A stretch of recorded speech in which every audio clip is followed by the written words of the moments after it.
Bom dia aí, pessoal, tudo bem? Hoje vamos começar a semana 4 do PET de Geografia, na página 61, e vamos falar sobre mudanças climáticas. As mudanças climáticas, elas acontecem desde que a Terra surgiu, que foi há 4,5 bilhões de anos. A Terra sofreu várias transformações desde esse surgimento, com atividades vulcânicas, com as glaciações, que é o período onde a Terra sofre um resfriamento, né? Ela fica fria, com alterações da vegetação, que é as plantas, a mata, as formas de relevo, que é as formas da Terra, transformações na distribuição de água e na circulação dos gases que temos na atmosfera. E com essas transformações, aconteceu até em áreas que antes eram úmido, virando deserto, ou os desertos virando áreas úmidas. Que isso aconteceu, pessoal, na época que a Terra estava se formando, né? Onde houve a separação dos continentes, né? E estudos recentes mostram que a Antártida, que atualmente ela é coberta por gelo, ela já foi uma floresta tropical há milhões de anos. E durante toda a história da Terra, aconteceram várias transformações, desde muito profundas até mais básicas, mudando a temperatura da Terra em escala global e em escala regional. Houve épocas de temperatura muito altas, épocas de temperatura muito baixas. Essa época das temperaturas extremamente baixas foi denominada como a Era Glacial. A última mudança climática, conhecida como Idade do Gelo, ocorreu entre o século XVI e XVII.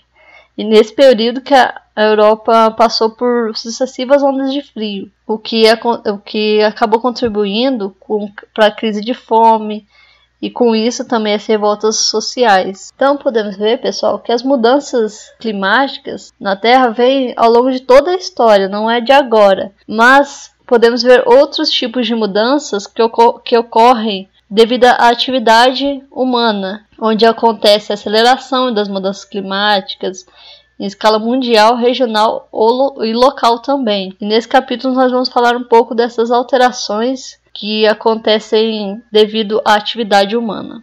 A primeira atividade humana que nós vamos falar que causa alterações climáticas é a chuva ácida. Podemos ver aqui nessa imagem que com a emissão de poluentes pelas indústrias, por casas, queima de petróleo para fazer combustível, né, para fazer gasolina, essas queimas e essas poluições sobem e acontecem reações químicas onde a chuva se torna ácida. E essa chuva ácida, ela não necessariamente cai aqui onde aconteceu essas alterações aqui, ó. Por exemplo, aqui aconteceu a poluição. Aí essa poluição é carregada até uma floresta onde cai essa chuva ácida e acaba destruindo aqui, ó, a mata, poluindo os rios. Então, a gente pode ver que tem lugares que não acontece muita poluição, lugares às vezes que os humanos nem chegam a habitar e mesmo assim sofrem alterações por causa dessas emissões que são carregadas e acabam caindo nesses lugares. E isso prejudica a agricultura, prejudica o solo, prejudica também os edifícios. Acaba que depois de um tempo, essas chuvas ácidas acontecendo muitas vezes no mesmo lugar, pode até corroer estátuas, corroer edifícios. Então é uma coisa que pode alterar bastante o nosso meio. Uma outra alteração climática é o aquecimento global e o efeito estufa. O aquecimento global, vocês já devem ter ouvido falar, que é o aumento da temperatura média na Terra. E para a maioria dos pesquisadores, essa elevação da temperatura do planeta ela é agravada pelo aumento da emissão dos gases do efeito estufa. O efeito estufa ele é um efeito natural da Terra. Ele tem que acontecer para que a gente sobreviva na Terra. Mas ele tem sido aumentado por causa do ser humano, fazendo com que as temperaturas subam mais rápido e acaba ficando mais calor do que deveria. Aqui a gente vê o Sol, ele ilumina aqui, ele solta os raios solares aqui, né, na Terra. Uma parte é absorvida, outra parte dessa energia solar é refletida, aqui liberada de volta para o espaço. Mas com os gases aqui do efeito estufa, os gases que são lançados pelas indústrias, pelos carros, essa energia que vem do Sol acaba que não volta para o espaço, ela acaba batendo nesses gases, voltando para a Terra. Isso faz com que a temperatura aumente muito. Um exemplo desse efeito estufa que vocês poderiam ter é quando você entra num carro, depois de deixar ele muito tempo parado no Sol. Você entra no carro, o carro está muito quente, porque o Sol bateu no vidro do carro, bateu no carro, e a energia solar foi absorvida, ficou lá presa lá dentro.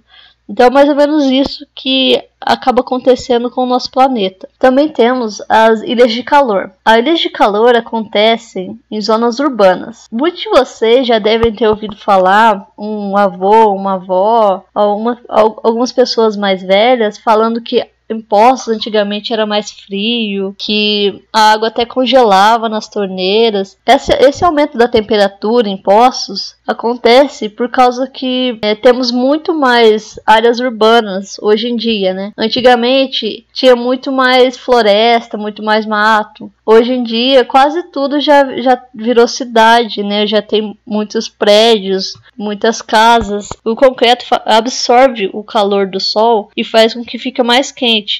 Enquanto, por exemplo, se o Sol bate nas plantas, como vimos lá em cima, essa luz não é absorvida. Enquanto o Sol, quando bate no concreto, no telhado, nas áreas urbanas, esse calor é absorvido. E por isso fica mais quente. Outro fato que ajuda nessa ilha de calor é a quantidade de carros que circulam, fazendo com que tenha mais gases nessas áreas e assim o calor é absorvido com mais facilidade. Aqui nós podemos ver, ó, na zona rural, onde tem mais plantas, menos casas, é mais frio um pouco. Aqui, ó, no subúrbio, onde ainda tem mais casas do que na zona rural, mas ainda tem florestas, é um pouco mais quente, mas não tanto. Aqui, ó, na zona urbana, onde tem concreto, onde tem muitas áreas construídas, o calor fica muito alto. E é aqui onde a gente denomina ilha de calor, é onde tem muito concreto. Aí aqui a zona urbana, que é mais residencial, é um pouco mais fria do que a zona urbana, onde tem muitos prédios, onde circula muito carro. E aqui voltamos ao subúrbio e à zona rural. Nós podemos ver também, quando a gente está aqui no centro, é muito quente, no centro da cidade. E quando nós vamos para a zona sul de Poços de Caldas, você já sente que é um pouco mais frio. Isso ocorre porque o centro da cidade é uma ilha de calor. A zona sul já tem mais florestas, mais mato, ela é mais aberta. Por isso que nós devemos ter nas cidades mais vegetação, mais plantas, mais árvores, porque deixa a cidade mais fresca. Agora vamos passar para as atividades. Atividade 1. Qual é a relação do efeito estufa adicional com o aquecimento global? Quais são os principais posicionamentos dos cientistas sobre as causas do aquecimento global? Essa questão aqui vocês vão achar facilmente ali no começo do texto do aquecimento global. Tem que ler com mais atenção e vocês vão perceber. Atividade 2. Imagine que você foi contratado pela prefeitura da sua cidade para encontrar soluções para reduzir as ilhas de calor. Quais propostas você iria apresentar visando solucionar tal problema? Isso aqui eu acabei de falar aqui nessa última parte. Então, volta um pouquinho ali no vídeo, vocês vão ver que eu apresentei algumas soluções. Vocês também podem pesquisar mais um pouco, tem muitas soluções boas. Atividade 3. A atmosfera é composta por diversos gases. Imagine se algum deles desaparece ou se aumentasse de quantidade. O que você acredita que aconteceria? Então, com os dados do texto, dá para vocês pensarem um pouco sobre o que pode acontecer. Porque no texto a gente apresenta quando tem o aumento, o que acontece. Então, com base nisso, tenta pensar o que poderia acontecer. Atividade 4. Faça uma pesquisa, se possível, sobre o Acordo de Paris. Qual é o objetivo central e qual a relação desse acordo com o que foi estudado nesta semana. Então, sobre esse Acordo de Paris, ele é um acordo que é sobre o aquecimento global. Mas aí, para saber mais, vocês têm que pesquisar na internet ou em alguns livros. A gente tem falado bastante por causa das eleições dos Estados Unidos. Vocês vão achar com facilidade aí na internet. Então, para essa semana é só isso. Espero que vocês tenham entendido. Qualquer coisa, comenta no vídeo que a gente tira suas dúvidas. Boa semana, pessoal, e até o próximo.